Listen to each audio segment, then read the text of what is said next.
Are you lost? Or are you looking for something?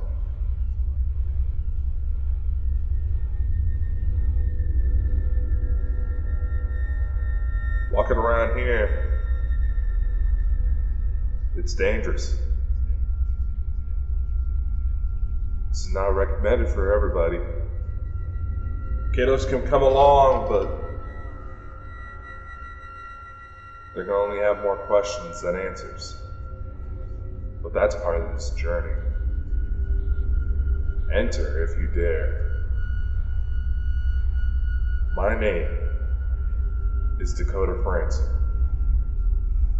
and this is Specialist of the Strange radio show, where we go into various topics of the unknown and bring them to life. And maybe, just maybe, we'll discover something new along the way. So sit back, relax, and enjoy the show. You're not going to want to miss this. Hello, ladies and gentlemen. I'm back. And I apologize for leaving you so abruptly. I really do. But shockingly, even as we're here in the United States, we are still dealing with the pandemic, among a plethora of other issues. My caseload, apologies, just got a notification. My caseload decided to spike due to the number of people stressing out over COVID-19 related incidents, in which resulted in a total of 7 exorcisms this year, more than doubling my official count.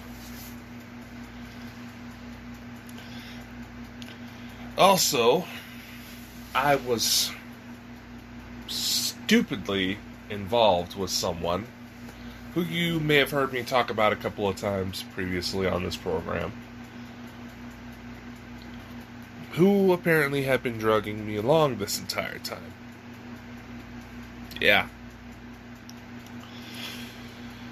That's not one of my prouder moments, but nevertheless, lessons learned, am I right?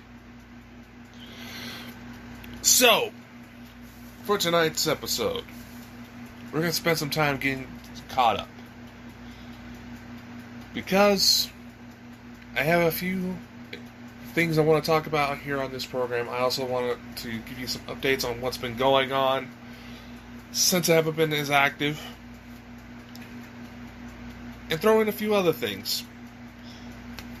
We got plenty of time, right? My name is Dakota Frandsen.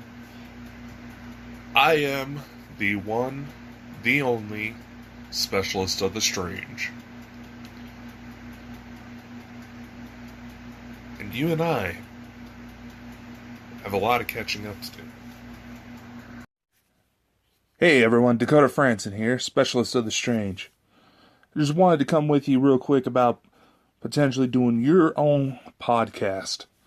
Have you ever wanted to start your own podcast? Maybe you got a lot of questions like, how do I record? How do I get my show into all these apps that are out there? How can I make money? There are probably several thousand other questions about getting this show off the ground that you have been formulating and communicating in your mind. And I'm here to tell you that there is a very simple answer to this. Anchor. Anchor is a one-stop shop for recording, hosting, distributing your show. And best of all, it is 100% free. Get all the perks from the other guys without having to pay for subscription fees. And best of all, it is easy. And in fact, Anchor can match you up with sponsors who want to advertise on your podcast right now, which means you can get paid doing what you love. Isn't that the fucking dream, my friends? In fact, that's actually what I'm trying to do right now by reading this ad for you. It is amazing. It helps ease the process for guests, putting on music, whatever you want to do. So if you want to start your podcast, make some money doing it, go to anchor.fm/start to join me and several other fabulous people already using Anchor. That's Anchor FM/start. And I cannot wait to hear you on the air. So, shall we get down to it, ladies and gentlemen? I do apologize if you're hearing a lot of background noise. I do have some fans going to try to help keep the house cooled down because it has been very hot recently. And I'm a big guy, so I'm built more for hibernating in the winter. But anyway, let's get down to business, shall we? I kind of mentioned a lot in the brief introduction that we'll need to go over. And there's going to be times where it seems like none of these are really connecting with the overall message behind what I do, the exploration of the paranormal. But just work with me on this, okay? Alright. So, like I mentioned before, I had a bit of a spike in cases that caught my attention. And it was abnormal, to say the least. All of these cases,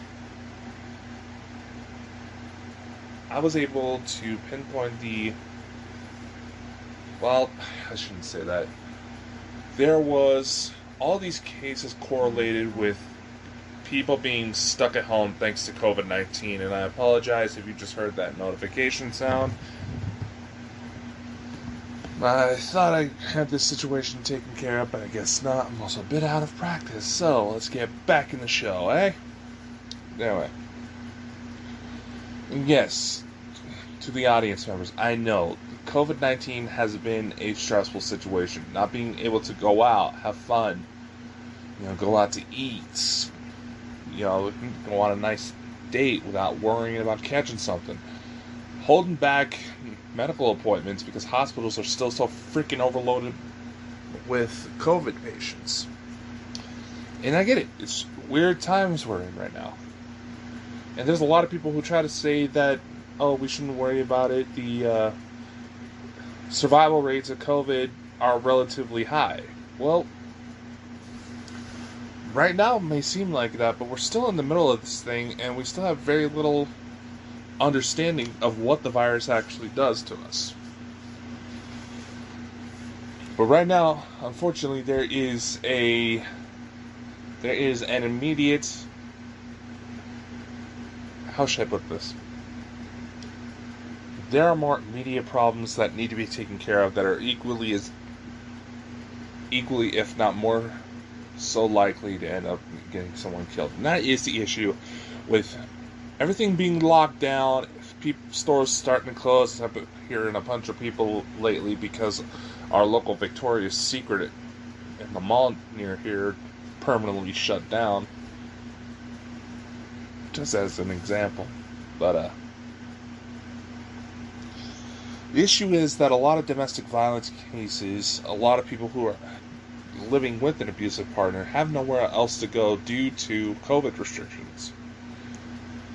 They can't run from their partner.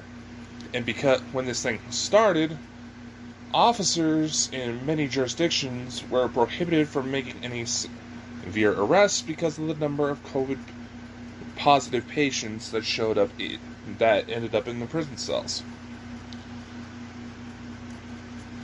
People freaking out about potentially getting bad treatment in prison. Yeah, it's not supposed to be a fun place.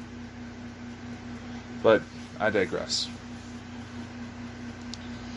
And a lot of you know that who've been following my pages for a long time know that I like to joke around. I like to post just random funny videos, jokes.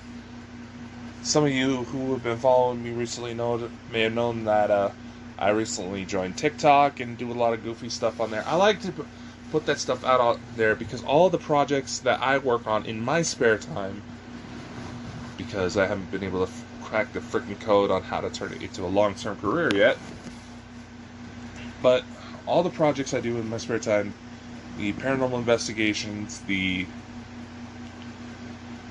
writings, the shows I do, things like that, all of these do somewhat rely on mental health. And I personally like to create this content just so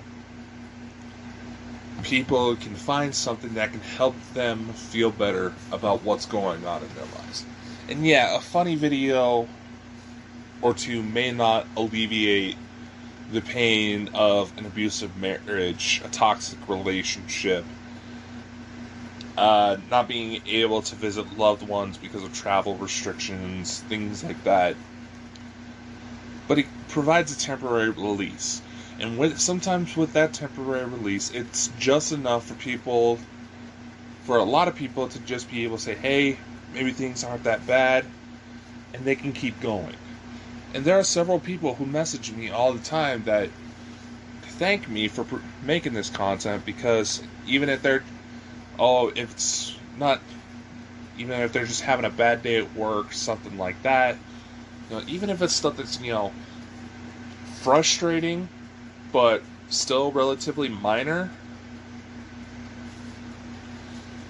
it's something that helps them feel better. And people like to feel better. And creating content that, makes people laugh, makes people smile, maybe even make them cry, make them feel better at the end of the day, is a healthier release than having to commit yourself to possibly dangerous amounts of drugs. And it's a good resource for those of us who may not be able to afford regular therapy visits. And I'm saying this because it is during times like these, and not just because of COVID, not just because 2020 has been an absolutely weird year, and trust me, one of the cases that I had to deal with that came close to resulting in a full-on exorcism had an update that will shock you all. And I'm going to get to that very soon. Excuse me. What was I saying? Wow, Dakota. Anyway. This is the reason why I just want to try to tell people, just spread kindness, spread love. If you have a chance to make someone's day better, whether or not it's just giving them a reason to smile, helping them out with something, you should do it. Because in the long run, you may not realize that small action can lead to great change later on. That person may be able to help you somewhere down the line. In fact, recently I've started taking up master classes. Maybe some of you have seen the ads for them on Facebook and stuff like that, where you can take acting classes from Samuel L. Jackson. Christina Aguilera teaches a singing course on there that I've honestly been eyeballing. Reba McEntire has one on there. Gordon Ramsay has a couple cooking classes on there. And just as an example, I'm not being asked to promote it. I'm honestly saying, if you have a chance, if you want to look into it, it's a yearly subscription price, but it's honestly well worth it. Anyway, in one of the master classes I did, the teacher was Samuel L. Jackson, and he mentioned something about a poster that he sees when he worked on Quentin Tarantino movies, is that Quentin apparently has a poster in the studio where that says, be careful of the toes you step on today because they may be connected to the ass you need to kiss tomorrow. And if I can find this freaking poster, I'm going to hang it up on my wall. Because that is honestly something to live by. You know, spread kindness, spread art, spread love. If you have a chance to make someone's day feel better, and just for the simple sake of making someone else feel good, then take it. Sometimes that may take you down dangerous routes, and if that ends up being the case, do be careful. Now, I'm bringing all this up because, like I mentioned before, the commercial break in this episode's introduction, I was also involved in a relationship that turned sour. For those of you who may have read my last book, Dear Coda, The Letters You Wish You Had, there was a letter in there that was titled The Eternal Moonlight Jewel. And this was talking about a girl that I used to date. We had known each other for about 3 years. We dated for a little bit, but ended up having a big falling out. What had happened was that back last year around this time actually, we got to talking again, and we made amends. Conversations ensued to where she asked me if I would be hers. I thought that was a sign that we were dating again. Then, I don't know what the hell happened or how this got lost in translation, but apparently she had been seeing another guy. This year, just before the 4th of July, I flew out to the area she lives to go see her, because I was thinking about moving to the area to, try to start up a new life, take up some business opportunities with colleagues of mine that happen to be in the Chicago area. That's about as close as I'm going to tell it.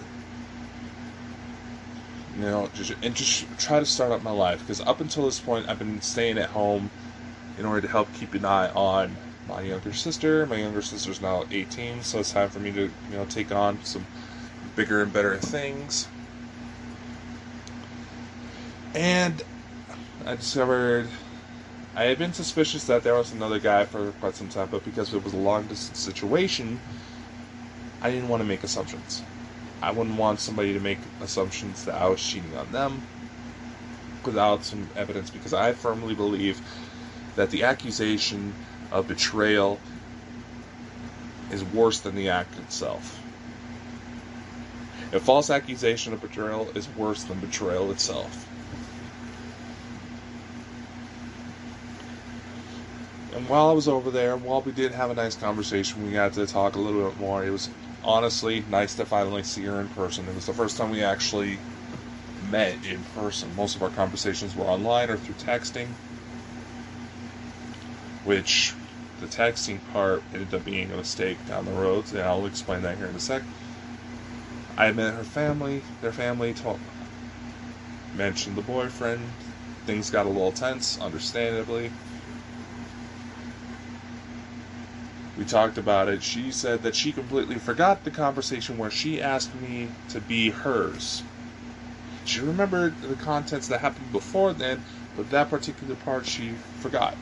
And because most of her conversations were done through Snapchat, there was no backlog of them. She made a remark about how needing a camera when talking to me, and I honestly looked at her and said, honestly, I feel like I need to do the same.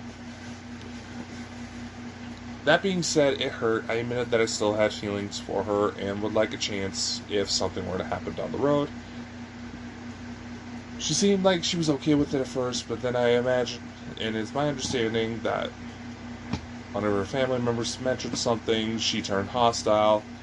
I tried one last attempt to just clear the slate, stay friends, because I did respect her a lot, and there was one point in the conversations while I was there where she said she expected me to be in her life for a very long time. I was wanting to wipe the slate clean, simply be friends. That ended up in a threat of a restraining order and being blocked out completely on social media. while the conversation did hurt, it did open my eyes to a lot of things, and had I not taken the trip out there, I probably would have been sulking around it more in the what ifs. But don't worry, I'm doing okay. I told her I found one of the outlets that we used to talk to each other with all the time. Part of the threat that was also involved in the threat of the restraining order was a threatening to burn any of the letters I tried to send her in order to try to talk. So I just said, burn everything. And while it seems hostile that I came that way, and I do honestly wish cooler heads prevailed, when she finally decided to talk to me after I tried to clean the slate, she was not coming to be an adult, to reconcile, to try to end things on a more productive, more positive manner. She was coming at me for blood, and everybody I showed the conversation to agrees with me on this. And honestly, I was willing to wipe the slate clean, start fresh as just friends, at least be an adult about this. If she was going to start threatening me like that, I don't want any connection to her. And I think that's a reasonable stance. There's a little bit more to the story. That's a quick summary of what essentially happened. And if the girl happens to be listening, take my manner seriously. I'm still willing to be friendly, be friends, be an adult, but if you're not willing to do so, then let's take the other high road and be nothing more than faces in the crowd to one another. Okay? Okay.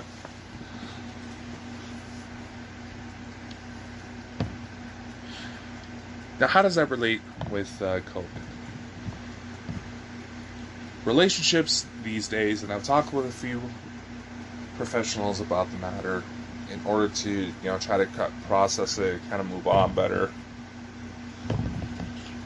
It seems like a recurring pattern where people are utilizing methods of communication that will allow them to not take accountability for their actions, and that is not okay, especially in how crazy 2020 is.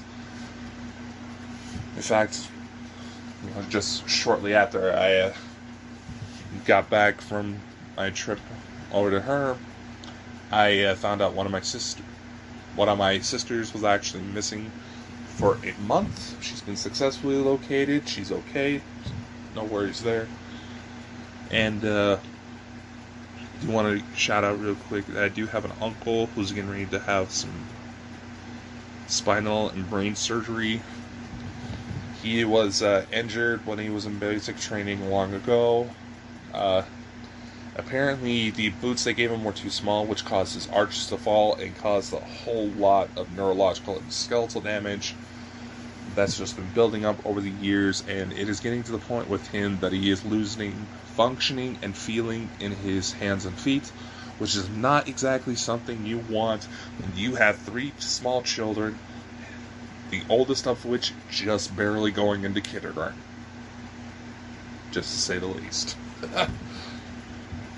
That, and he likes to work a lot with power tools, so don't need to accidentally be chopping something off, So anyway, like I'm saying, times like these are not ones where we want to be messing around. And especially with trying to mess around with possibly illegal substances that could cause more harm in the long term. And remember how I mentioned there was a case I'm going to talk about that brings this to the forefront because something happened that still kind of freaks me out to this day because of mere implications alone and may warrant a potentially dangerous trip to Saudi Arabia? I'm going to talk about that a bit more. But it's also situations like these tense, toxic, abusive relationships that create potentially... Alright, the cases you hear about where poltergeist activity involving, shit flying off the shelves, weird energy, shadows, things like that. 9 times out of 10, and It's a situation I've discussed many times before on this program. I call it Carrie syndrome, and this is because some sort of mental disturbances within the subject itself inside the home is causing abnormal behavior within the supernatural. And once these mental traumas are addressed and dealt with, that's when the activity starts to subside. One can argue that these are delusions caused by heavy stress. Others can claim that these entities just simply took notice and took advantage of the situation, or in some cases, the entities in question happen to be passed away loved ones of the person in trauma trying to reach out and help. And unfortunately, if you want to ask me which is the more likely case, unfortunately, I've seen all three happen. But that's also what makes this next case interesting. And it opens up a lot of insight into situations like Annabelle. And I'm mentioning that because where Zach Bagans and Tony Spera, the current owner of the Annabelle doll, are ended up in blows not too long ago over social media, because apparently Tony's kind of a dick, but this story is just barely being brought to light, and that some people who have encountered Annabelle while in Tony's possession have reported some spikes in negative activity that they naturally attribute to Annabelle. So, there's a good chance Annabelle's back into the game. And that would be something I would take care of if I was able to easily get to Connecticut. And I was also in Indiana not too long ago, speaking of Zach Bagans, where I started to look into the reports of the demon house in Gary, apparently still having victims. So far, based on the victims that I have talked to that went to the site ever since it got torn down, report that, based on what I've gathered so far, it seems like it's simply a psychosomatic incident. These people were recently at the site, they've psyched them out so much, they're psyching themselves out so much that they think they have paranormal events going on, and the human mind is one hell of a bitch. So that's one of those things you really got to be careful of, and it also enforces the idea that in order to fully understand what is truly going on with these supernatural reports, we're going to need to essentially have every medical monitoring device known, like MRIs, CAT scans, pulse monitors, things like that. All of those to where a person can simply wear it around their wrist on, like a Fitbit, and go about their day. Because anything else would potentially contaminate the results. And it also gets me to thinking about what might this next case that I want to talk about. Because the events that transpired during this case actually changed a few of the rules that I follow, and some of you will need to know if you decide to reach out to me if you have a case of your own that you want me to take a look at. So we're going to hit a commercial break, then I'll get right back to you, alright? And we're back. So, this case was an interesting one, to say the least. It was just before the July weekend. I had been working night shifts as a response at my day job to COVID-19. I had finished my work early, so I headed home. About 20 minutes later, I received a phone call from the specialist of the strange hotline. I do not know why I decided to do this voice, but it seems to work well. A gentleman out of North Carolina was concerned about activity that had been surrounding him for a while, but was starting to make moves on his 3 9-year-old son. The Specialist of the Strange hotline is designed to go directly to voicemail.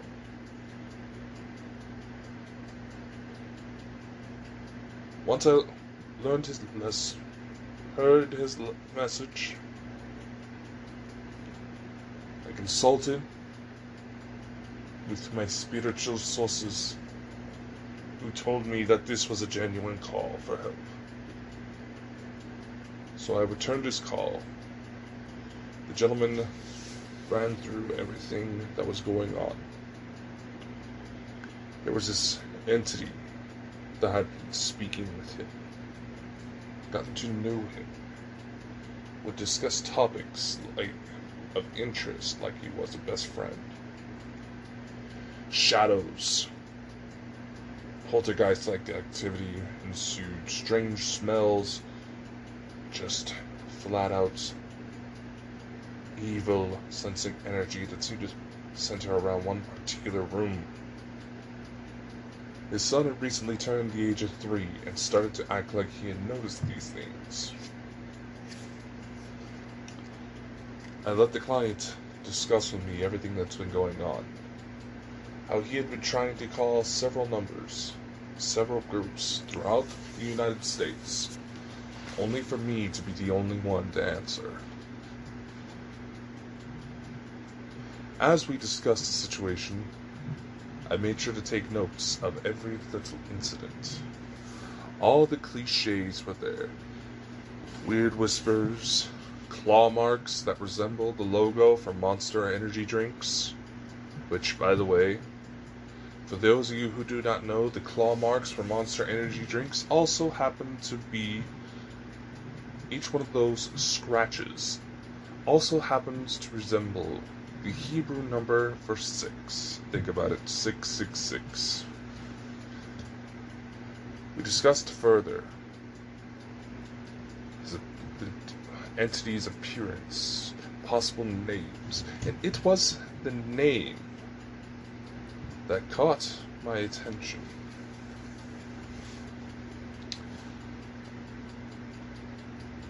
He disclosed that he had seen this being appear in a long cloak, horse-like shape, mutilated kind of goat skull-like shape.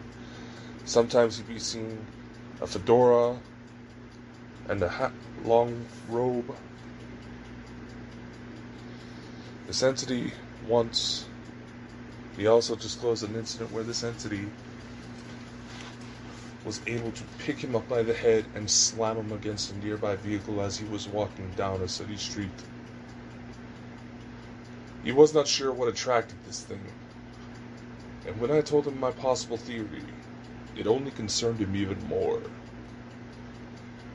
Being that this entity was disclosing personal details, trying to act like it was a good friend of the client, I asked if it disclosed his name. The client said he could not remember exactly what the name was.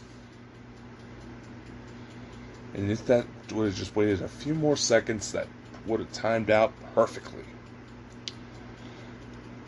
He said that he didn't remember exactly the name, but it had something to do with cane, like sugar cane. Granted that this was in the middle of the night and I was a little dreary, so I didn't catch it the first time he brought it up, but the second time it came around, it provided evidence to a theory I had long feared. The Hatman entity that several people report witnessing during times of distress on a global scale.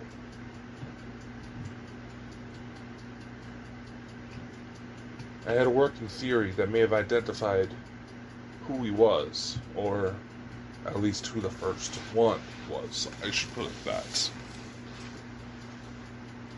He is a version of the Grim Reaper, essentially, out of Breton mythology, right out of northern France.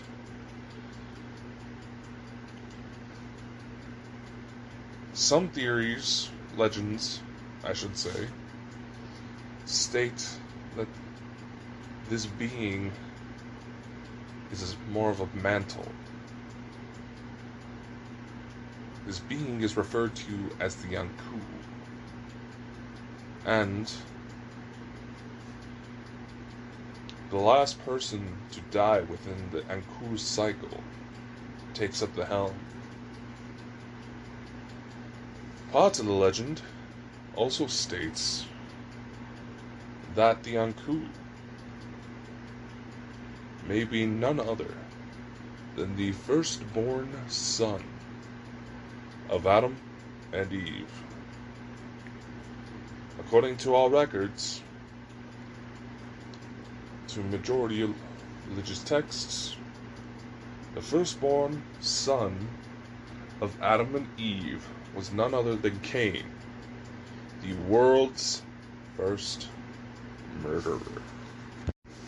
My client disclosed that he had no real religious knowledge, aside from little bits and pieces you would see in just about every medium of pop culture. You know, God, devil, Adam and Eve, that's literally all I knew. He didn't know the children's names, he didn't know angels, demons. He was aware of the concepts, but not just how real they actually are. So I disclosed to him the story of Cain and Abel. How Cain grew jealous of Abel's favor towards God. Abel's sacrifices of his livestock to God. So Cain killed Abel. Now, this is not the part that it gets interesting. The interesting part is that older forms of common religious texts say that Cain was not actually Adam's son.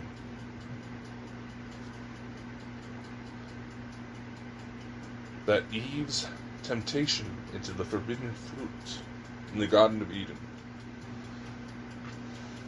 there was more to it than that.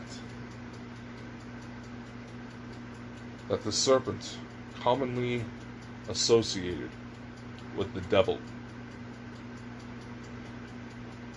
had actually had a sexual relationship with Eve and conceived Cain. By all accounts, this means that Cain could have very well been among the first Nephilim. I didn't disclose this much information to the client because the revelation that he was potentially dealing with none other than the devil's son scared him. So I followed appropriate procedures now that I had an identity on the being. I disclosed to him the situation, the details behind it, and did my best to assure him that he did not do anything wrong to attract the devil's attention, so to speak. Oftentimes, this could just be a matter of we're just their type. So I gave him the appropriate measures in order to fight this thing, because this activity was becoming so intense that he was moving across the country with his family in order to get away. The family has since moved. No reported activity has occurred since then. But in this remaining time frame, I would like to discuss more about this being. Because as I said before, it appears that COVID-19 is causing enough of emotional stress within the global population that demonic possessions are on the rise. And maybe, just maybe, as we approach closer to the holidays, those numbers will go up even further. I have measures in place to try to prevent as much of that as possible. But The revelations from this particular case alone attracted some new attention. You see, the so-called serpents that is associated with the devil that infiltrated the Garden of Eden that led to Adam and Eve's banishment. The figure behind that is often twisted between two particular beings, Lucifer and Samael. Now, if you happen to be fan of the Netflix series Lucifer, which I don't blame you, it's a really good show, Samael and Lucifer are not the same being. Samael is actually bigger, stronger, and scarier. He is actually the one who tried to overthrow God. Lucifer simply wanted to prove that he was the strongest among the seraphim. Lucifer may actually have... The character we know as Lucifer nowadays is actually an amalgamation of several different characters, and I want to focus on one in particular, Samael. The reason why Samael is particularly dangerous, because he is considered to be the boss of death. He is the angels of death boss. And part of the lore behind him says that he actually married Adam's first wife, Lilith. So he is well aware of human afflictions. Now, this proposes a new theory, and unfortunately, this new theory gains validation with none other than Cain's mother came out of the shadows. See, Adam was aware that Cain was not his child and was abusive. By many accounts, Adam wasn't exactly a nice guy. And knowing that built pressure upon Cain, made him feel like he was nothing, that Cain knew his heritage. He felt like the world was against him. So he finally had enough and took it out on his brother. The mark of Cain, commonly associated as somewhat of a curse, may actually be more of a metaphor. If there was any physical manifestation of the mark of Cain, it is most likely the one good blow Abel managed to get in before Cain finished him off.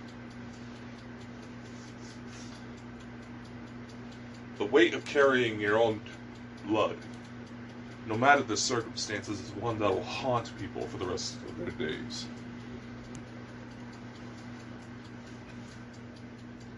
And people have a natural gut instinct to tell when someone around them is dangerous.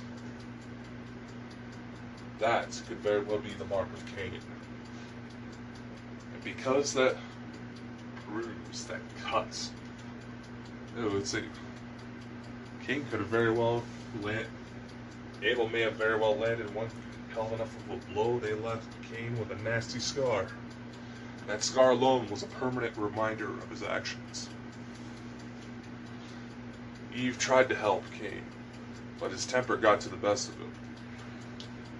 So it could very well be that Cain gathers an army of beings just like him in order to fulfill this long-standing prophecy of hell and heaven going to war. Samael wants nothing to do with it, just to fulfill his duties. Lucifer, Michael, Gabriel, Metatron, Uriel, Raphael, they're all aware of the circumstances. And they are all confident that should hell gain enough soldiers, that the war would be easily fought in heaven's favor. However, there will be casualties. And those casualties are what we see today.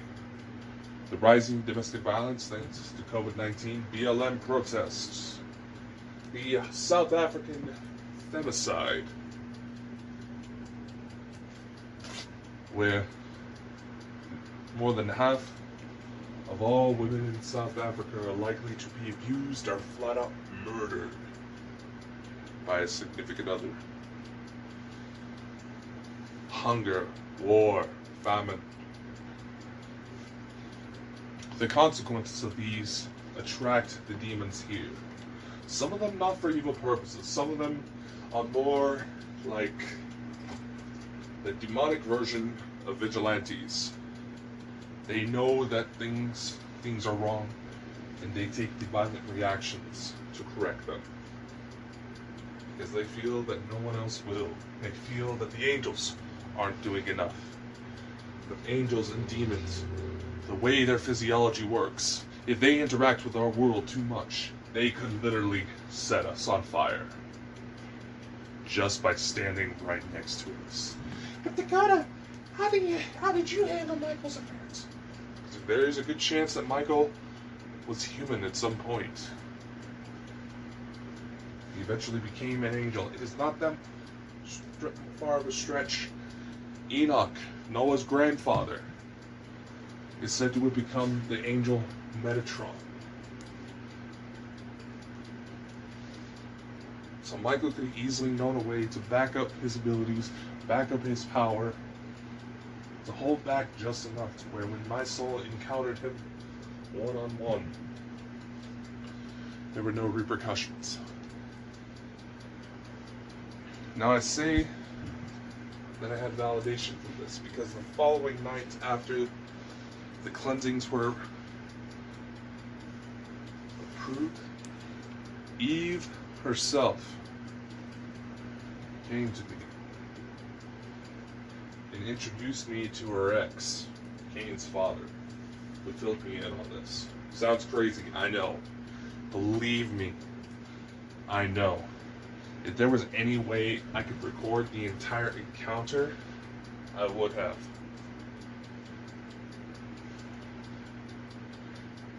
But it goes to show